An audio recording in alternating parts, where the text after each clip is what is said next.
आ गए हैं कि हर दा नाल हरी कि एक शब्द है, मतलब जो असी इकट्ठे जदों असी शब्द कर रहे सीगे सीरीज ते हर जीरो है ना,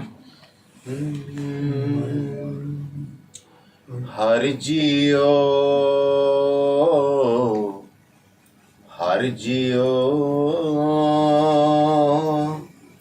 निमाणिया तू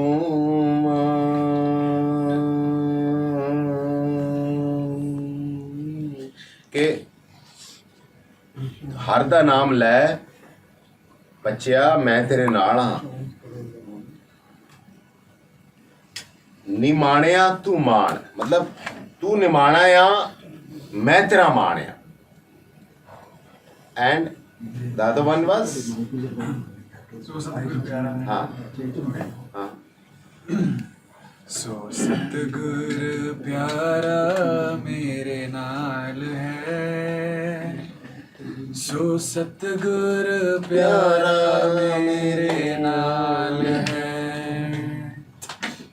सो सतगुर प्यारा मेरे नाल है, सो सतगुर प्यारा मेरे नाल है, जिथे जिथे मैनू ले छटाई, जिथे जिथे मैनू ले चटाई,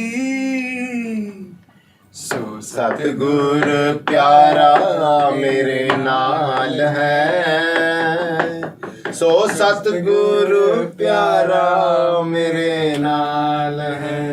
वाहिगुरु जी का खालसा, जी वाहिगुरु। एक एक वर्ड जोड़ के जो चीज़ एक लाइन बनती है, फिर उसके बाद काफिया बनता है, तो दैट इज़ कॉल्ड शब्द। जो असी अपना गुरुद्वारा साहब जदों जाने आ सवेरे उठ के या शाम नूं या जदों भी है ना, जब मौका मिलता है तो उत्थे जो शब्द और गुरबाणी का जो उच्चारण होता है, तो उससे रिलेटेड है ये शब्द। So, This is the series. of course, you are playing father, as you said.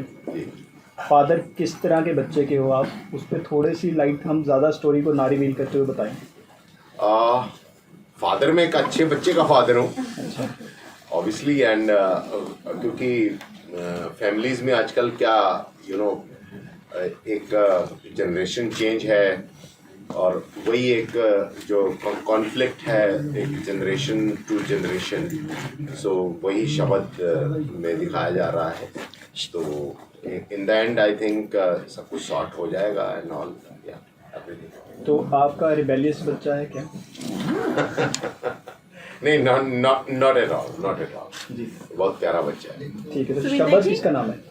Sorry कौन सर? सुविंदर जी, वो आपको इस रोल में क्या अपील किया जो आपने हाँ की? मुझे अपील इसलिए किया कि इन एक्चुअल मेरे पास 2 बेटियां हैं, तो मुझे बेटे की इच्छा थी, तो वो मिहिर ने मतलब मेरे जो बेटे का पार्ट अदा किया है, एक तो वो किया मुझे, और secondly as an actor there was a big challenge for me के क्योंकि मुझे म्यूज़िक से कोई बहुत ज़्यादा, मैं पढ़ा लिखा नहीं हूँ म्यूज़िक में, मैं तो एज एन एक्टर परफॉर्म करता हूँ, लेकिन वो एक चैलेंज ज़रूर था कि how well I will perform that Ragi Singh, है ना। तो वो एक चैलेंज लिया जो इस स्क्रिप्ट ने और डायरेक्टर साहब ने, द मेकर्स ने, ZEE5 ने जो मेरे कंधों पे जो बोझ डाला, उसको मुझे लगा कि मुझे इसको अपनाना चाहिए, और ऑब्वियसली कोशिश की है। बाप और बेटे में क्या कॉन्फ्लिक्ट है? बाप और बेटे में कोई क्या कॉन्फ्लिक्ट है? ये कह रहे हैं है? सर, कोई कॉन्फ्लिक्ट है अगर तो? कॉन्फ्लिक्ट तो यार ये तो एक अगर मैं अपने बारे में बात करूं तो, अगर मैं एक इन actual I am a father right, तो वो बच्चों में और जनरेशन गैप जो है वो तो है ही है, लेकिन इसमें जो अपन शब्द में दिखा रहे हैं वो ये दिखा रहे हैं कि भाई एक बेटे को बाप की सुननी चाहिए, बाप को बेटे की सुननी चाहिए। So that's the only conflict. आप क्या सुनाना You चाहते can हैं? also add to it about the conflict. Mihir की सुननी चाहेंगे। नहीं, मिहिर बाप क्या रोल- सुनाना चाहता है और बेटा क्या सुनना चाहता है? बाप सुनाना चाहता है कि भाई तू मेरी परंपरा को आगे बढ़ा। बेटा सुनना चाहता है कि नहीं पापा मुझे तो फुटबॉल खेलना है। आपकी परंपरा क्या है? बाप की परंपरा रागी सिंह, जो उसको बाप दादा से मिला है कि गुरुद्वारे में जाना है सुबह उठ के और राग कीर्तन उसका उच्चारण करना है ना। लेकिन बेटा, बाप चाहता है कि बेटा भी उसी परंपरा को आगे बढ़ाए, उसी लेगेसी को आगे बढ़ाए, लेकिन बेटा किसी और उसमें फुटबॉल में जाना चाहता है। तो यही सब है। आखिर में जीतता कौन है, बेटा है बाप? वो तो देखने में पता चलेगा कि आखिर में कौन जीतता है, बेटा या बाप। मिहिर आप बताइए सर, क्या है आपका कैरेक्टर? हाँ जी, अपना कैरेक्टर थोड़ा सा बताइए। मैं भूपिंदर का रोल अदा कर रहा हूँ। भूपिंदर कैरेक्टर का नाम है। एंड ये कैरेक्टर एक ड्रीमर है, बहुत बड़े सपने देखता है। एंड इससे पता है कि बिलीव्स इन हिमसेल्फ, उसको पता है कि ये जो सोच ले वो कर लेगा, ठान लिया है अपने मन में। तो यही कॉन्फ्लिक्ट होती है पेरेंट्स के साथ कि ये जो करना चाहता है और पेरेंट्स जो चाहते हैं कि वो करे। तो उसमें वो रियल लाइफ में भी बहुत कॉन्फ्लिक्ट्स आती है। अगर कोई बच्चा अगर कुछ करना चाहे तो कई बार पेरेंट्स को लगता है कि वो चीज़ सही नहीं है। पर इस शो से सारे पेरेंट्स को यही सीख मिलेगा कि आपके बच्चों को जो मन है करने का लाइफ में, अगर if they love what they do just let them do it, it will be great for them. Generation Z, gen Z जिसको बोलते हैं आजकल, जी, आप वहाँ से आते हैं या उससे पहले वाली जनरेशन को मैं रिप्रेजेंट बीच करेंगे? बीच में आता हूँ, मुझे पता चला मिलेनियल और जेनजी के बीच एक जिलेनियल एक वर्ड है, जिलेनियल तो मैं शायद जिलेनियल में आता हूँ। जस्टिस कर पाएगी स्टोरी, जेन जी को बता पाएगी कुछ सर? बिल्कुल, सिर्फ जेनजी नहीं, मुझे लगता है ये हर एक ऑडियंस को टैप करेगी। बूमा भी कहते हैं, बूमा जो 60-70 एज के हैं, जो हमारे पापा 50+ आई थिंक उनको बूमा कहते हैं। I don't know all these terms, gen alpha, gen Z, but ये रिगार्डलेस ऑफ दैट सारे एज ग्रुप्स को टैप करेगी, because it's a story of dreaming and passion. और सब आप भी यहाँ बैठे हैं, सबके लाइफ में कुछ पैशन होगा। आपकी जर्नलिज्म पैशन होगी, इसलिए आप सब यहाँ हैं। हमारी एक्टिंग पैशन थी, इसलिए मैं आया। तो ये स्टोरी एक है कि फुटबॉल, मैं चाहता हूँ कि मैं फुटबॉलर बनूँ, पापा चाहते हैं मैं रागी बनूँ, पर मैं इनको डिसअपॉइंट नहीं करना चाहता अपने पेरेंट्स को। मैं भी चाहता हूँ कि मैं कैसे क्या करूँ कि मैं अच्छा रागी बन सकूँ। कोशिश मेरी रहती है, पर सर्कमस्टांसेस ऐसे होते हैं कि शायद बन पाए या नहीं बन पाए, आपको शोर पता चलेगा। और तो वही है, एक सबका खुद का पैशन रहता है। तो आई थिंक सभी रिलेट कर पाएंगे इश्यूज। हमें ये लगता है कि मतलब ये कोई बहुत आसान चीज़ है ना। गुरुद्वारे च कीर्तन करना मतलब सुबह आपको 3-3:30 बजे उठना है, जिसको हम बोलते हैं अमृत वेला। अमृत वेले में उठ के आपको स्नान करना है, उसके बाद आपको गुरुद्वारे जाना, आपको कीर्तन करना है। जब ये हम लोग शूट कर रहे थे तो हम सब ने भी ये चीज़ फॉलो की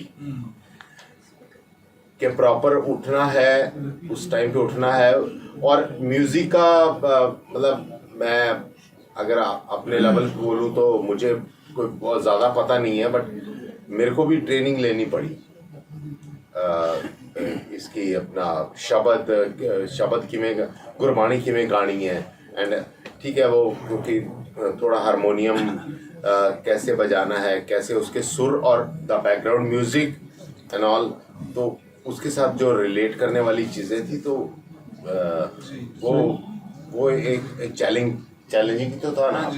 सुविंदर सर, आप तो चंडीगढ़ से बिलोंग करते हैं, आपको लगा नहीं होगा इतना कि भी आपको कैच करने में थोड़ा टाइम नहीं लगा होगा। मिहिर, आप कहाँ से आते हैं? मैं वैसे जमशेदपुर से बिलोंग करता हूँ, पर मेरे रूट्स पंजाबी है। हाँ, पंजाबी फैमिली से बिलोंग करता हूँ। तो मैं दादी के नाल पंजाबी च गल करता सी, ते she is not anymore, she passed away 2 years back. तो उसके बाद मेरी पंजाबी बोलने की प्रैक्टिस छुड़ गई। तो उसके बाद ਜਦੋਂ ਇਹ प्रोजेक्ट मिलिया तो सुविंदर भाजी ਦੇ ਨਾਲ पंजाबी च गल कर रहे सी प्रोजेक्ट में। पर काफ़ी अगर आप देखोगे शो तो सब चीज़ें हमने ऑथेंटिक दिखाई है बहुत। हिंदी है ये शो? हिंदी पंजाबी मिक्स है, बट हमने बहुत हेट पंजाबी नहीं रखी है कि पूरे हिंदुस्तान को समझ आए। तो हमने काफ़ी लहजा एकदम सिंपल है कि सबके दिल को छू जाएगा। एंड मैं मानता हूँ कि लैंग्वेज और शब्दों से परे है ये प्रोजेक्ट, शब्दों से ऊपर इमोशन होता है। तो ये आपके दिल खुश हो जाएगा। आई थिंक अगर कोई अमेरिका में बैठा है तो वो हमारी आंखों को देख के और सीन जिस तरीके से लिखा गया है उनको देख के वो इमोशन फील कर जाएंगे। तो लैंग्वेज और अमेरिकन अगर गोरा भी होगा तो भी समझ लेगा। हाँ मैं वही कह रहा हूँ। घर में अड़े हो कभी? हाँ जी घर में किसी चीज़ को लेके रिबेलियन फील करा है? बिल्कुल, सबकी लाइफ में ऐसी चीज़ आती है, पर लकीली बाय गॉड्स ग्रेस मेरे फैमिली में मेरे पेरेंट्स बहुत ही सपोर्टिव रहे मेरे करियर चॉइस को लेके जब मैंने उनको बोला कि मैं एक्टिंग करना चाहता हूँ। बट हाँ वही इस शो में यही दिखा रहे कि आपको पेरेंट्स की भी सुननी चाहिए, दे आर ऑलवेज राइट, पर अपनी मन की भी सुनो। आपको कैसे कन्विंस करना अपने पेरेंट्स को, इसमें बच्चों को वो भी सीख मिली कि आप कैसे कन्विंस, वो चीट कोड है इस शो में। इन्होंने कुछ सिखाया। ये बहुत अच्छे कलाकार हैं एक्चुअली, ये बहुत मतलब हम इनको काफ़ी टाइम से जानते हैं, तो इन्होंने बहुत अच्छे एक्टिंग के स्किल्स हैं इनके अंदर। अरे आपको क्या बताऊँ, ये बिना कुछ सिखाए बहुत कुछ सिखा जाते हैं। सब बिना बोले ये बस इनको आप सेट पे ऑब्जर्व कर लो ना, अगर 2-3 घंटे भी, तो आपकी एक्टिंग स्कूल हो जाएंगे। एक सीन हो जाए दोनों का फिर ये तो बनता है ना। बट वी कैन मैंने डांट सकते, वही तो कर रहे हो आप नहीं कर। दिस अ सीन जब गुप्पी डिमांड करता है कि पापा जी मेरे जूते फट गए हैं, फुटबॉल नहीं मम्मा को बोलता है ना, माँ को बोलता है ना, तो मैंने नवे जूते चाहिए। और बाप कहीं ना कहीं रियलाइज करता है ये चीज़ कि ओके इसको, तो वो नए जूते लेके आ जाता है। नए जूते लेके इस शर्त पे लेके आ जाता है कि गुप्पी जो है वो रियाज कर रहा है गुरुद्वारे में कीर्तन करेगा, इस शर्त इस देयर तो लेके आता है। और ये भाई साहब किसी लड़की से इन्वॉल्व हो जाते हैं और उनको फूल दे रहे हैं एंड ऑल। तो अब वो उसके बाद का एक सीक्वेंस है जो जब मैं तेरे जूते उठाता हूँ ना, कि जूते उठाता हूँ कि रियाज नहीं किया था तू, ए बूट मंगे सी तुम्हें थो हकलान दी एक्टिंग करता मेरे नाल तू। हाँ जदों लड़की नु फुल देना ओदो क्यों नहीं हकलांदा तू, ओदो क्यों नहीं हकलांदा? मैं आके ते सुट देने तेरे बूट। आप पापा जी एक्टिंग नहीं कर दो, मैं हकलांदा हूँ। मैंने फुटबॉल खेलने छोड़ा पापा जी, मेरी फुटबॉल खेलने की इच्छा है, मैं नहीं पढ़ सकता अच्छा रहा कि मम्मी जी समझाओ ना पापा जी को। मैंने फुटबॉल खेला। नाइस ये शो मैं पहले बताना चाहूँगा कि मेरी अपील रहेगी सब ऐसा नहीं है कि सिर्फ बच्चों की कहानी है या जो बच्चे स्पोर्ट्स में इंटरेस्टेड उनकी कहानी है। इसमें पेरेंट्स की भी एक अलग जर्नी दिखाई है, उनकी ऑफिस की जर्नी दिखाई है, उनके खुद के स्ट्रगल्स दिखाए हैं। Thank you. तो अगर आप ये शो देखोगे तो मैं ये गारंटी कर सकता हूँ कि Z5 ने बहुत अच्छा शो बनाया है। ये मुँह मियाँ मिट्ठू वाली बात हो जाएगी, पर हमने जब स्क्रीनिंग में भी देखी तो हम सबकी आंखें भर आई थी। तो इस शो पे जैसे हम पहले भी कह रहे थे कि इस शो पे वाहिगुरु का हाथ है। तो हम जब गुरुद्वारे में भी शूट कर रहे थे ना, तो एक अभी गुरुद्वारे हो क्या इससे पहले तो एक अलग सी कंपन हो जाती गुरुद्वारे में एंटर करते साथ ही। तो लगता है ये शो कुछ अच्छा करेगा। तो लड़की कौन है जिसको फूल दे रहे थे आप, वो भी मिले? सिमरन बहुत ज़्यादा कौन सी वाली? नहीं अच्छा ये काफी को फूल देता है। अभी आप ये पूछो कि कौन सी वाली को फूल देता वो आप शो में देखिए। अच्छा बेटा तो बेटा बाप भी एक तरफ है यार, मतलब ऐसा थोड़ी। तो फुटबॉल का पैशन कहाँ से आया? फुटबॉल का पैशन गुप्पी को भी हम बैक स्टोरी नहीं ज़्यादा इसकी एक्सप्लेन करते, बट बस हम ये दिखा रहे हैं कि गुप्पी जो कैरेक्टर है उसको फुटबॉल पसंद है। वो फुटबॉल फील्ड में वो सबसे ज़्यादा कॉन्फिडेंट फील करता है। घर पे या गुरुद्वारे में रागी में वो उतना राग करने में उतना कॉन्फिडेंस नहीं आता है उसे, क्योंकि शायद इसकी जो इशू है ये स्टामा करता है या कहीं ना कहीं डर है इसके मन में कि ये नहीं कर पाएगा लोगों के सामने। जैसे अगर मैं एज मिहिर मैं आप लोगों के सामने बैठकर बात कर रहा हूँ, अगर भूपिंदर हो तो वो जैसा इस पोस्टर में इतने सिट्टी मिट्टी गुल हुई है चेहरे पे देखो, तो ये ऐसे ही रहेगा आप लोगों के सामने, ऐसे शब्द नहीं निकलेंगे मुँह से। तो ये ऐसा ही है। तो फुटबॉल फील्ड में ये राजा है। फुटबॉल में आपको जैसे आप जर्नलिज्म में आप राजा हो, तो आपको लगता है कि मैं जब कैमरा पकड़ा हूँ और जब मैं सवाल कर रहा हूँ तो आपको कॉन्फिडेंस फील आती होगी सबको कि आपको ये आपका जॉब है। हम एक्टिंग में हमें लगता है कि चलो ये हमारा काम है, हम ये आराम से कर लेते हैं। तो वैसे ही गुप्पी के लिए फुटबॉल है। जब वो फुटबॉल फील्ड में रहता है उसको लगता है कि everything is good in his life and everything is going well. So वही उसका शौक है फुटबॉल का। तो हाँ, विंदर सर, आपके रिमार्क्स बता हो। दो, हाँ, क्यों देखना चाहिए? जर्नलिस्ट साथ लेके आए हो। क्यों देखना चाहिए? मेरे ख्याल से हर परिवार में कुछ ना कुछ देखो नोक-झोंक होती रहती है ना। हम सब लोग एक पारिवारिक संसार में विचर रहे हैं और हर एक के परिवार में कुछ ना कुछ मामला चल रहा है। तो मेरे ख्याल से जो एक मुझे लगता है कि उस नोक झोंक को कैसे सेटल किया जा सकता है, कैसे you can go through with that नोक झोंक। तो उसके लिए डेफिनेटली वॉच शबद, बिकॉज एक बाप बेटे का जो एक नोक झोंक है वो दिखाया गया है इसमें, और वो कहाँ सेटल होता है जाके, तो उसके लिए आपको आखिरी एपिसोड देखना ही पड़ेगा। सर सारी स्टार कास्ट बता दीजिए बस एक जाते थे, क्योंकि यूजर्स का बहुत ज़्यादा हमारे पास। स्टार तो हमारा एक ही है भाई। अरे नहीं नहीं, इस नहीं, बार अपन है जो नहीं गया। नहीं, स्टार कास्ट तो यही है बस एक। मिहिर आहूजा। सर एक क्वेश्चन पूछना चाह रहे हैं। ਸ਼ਬਦ ਦੇ ਜ਼ਰੀਏ ਬਾਪ ਬੇਟਾ ਯੂਥ ਨੂੰ ਸਮੇਂ ਦੇ ਹਿਸਾਬ ਨਾਲ ਕੀ ਮੈਸੇਜ ਦੇਣਾ ਚਾਹੁੰਦੇ ਹੋ? शब्द ਦੇ ਜਰੀਏ ਬਾਪ ਔਰ ਬੇਟਾ ਯੂਥ ਨੂੰ ਕੀ ਮੈਸੇਜ ਦੇ? ਸਮੇਂ ਦੇ ਯੂਥ ਨੂੰ ਸਮੇਂ ਦੇ ਯੂਥ, ਅੱਜ ਦੇ जैन जी है ना। हाँ हाँ, okay okay okay, I have something कि भाई ਸਮਾਂ ਤਾਂ ਬਦਲ ਗਿਆ ਜੀ, ਇਸ 'ਚ ਕੋਈ ਸ਼ੱਕ नहीं है। जो समय का बदलाव है वो तो चलते रहना हमेशा।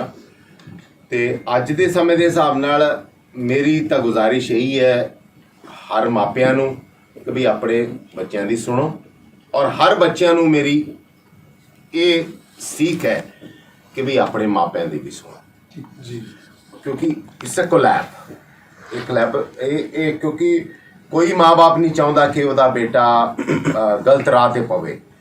ਉਹ ਹਮੇਸ਼ਾ ਉਹਦਾ ਅੱਛੇ ਲਈ ਸੋਚਣਗੇ, ਅੱਛੇ ਲਈ ਕਰਨਗੇ, ਐਂਡ ਕੋਈ ਬੱਚੇ ਵੀ ਨਹੀਂ ਚਾਹਣਗੇ ਕਿ ਮੇਰੇ ਖਿਆਲ ਮਾँ बाप ਦੀ ਕੇਅਰ ਨਾ ਕੀਤੀ ਜਾਵੇ। So please this a collab and या माँ बाप की सुनो बच्चों, और बच्चों मापियो ਤੁਸੀਂ ਆਪਣੇ ਬੱਚਿਆਂ ਦੀ ਕੇਅਰ ਕਰੋ। ठीक है sir, all the best. Thank you. We want to have